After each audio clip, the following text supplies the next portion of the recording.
আম্মু আজকে পেঁপে কিনবে? আর কি কিনবো? কলা, লিচু? আরে আল্লাহ রে, আচ্ছা লিচু কিনবো। পেঁপে দেখো না একটু। একটু একটু করে মেজমে লায়লা বাংলাদেশের প্রকৃতির সাথে প্রেমে পড়ে গেছে। বাংলাদেশকে চিনতে শিখেছে, বাংলাদেশকে ভালোবাসতে শিখেছে।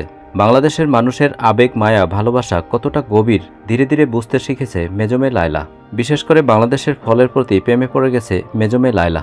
বাংলাদেশের প্রত্যেকটি ফল লায়লার কাছে বেশ প্রিয়, যেমন আম, জাম, লিচু, কাঁঠাল, কলা, পেঁপে ও তরমুজ। এটা দেশের না, এটাকে বলে চম্পা কলা। চম্পা কলার বাবা বোধহয় একটু আমাদের দেশে। এটা কি? ছবি কলা। আব্বাই তো চিনি না, এটা এত ভালো হয় নাই তো লিচু। এটা হয়েছে, এটা তো টক টক হবে না একটু?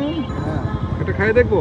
এটা বেশি নরম, দেখো এটা বেশি নরম, দেখেছো? টিপে টিপে দেখো, একটু কম লাল তো, বেশি লাল ভালো হবে না। এটা দেখো, এটাও তো ভালো, খারাপ না।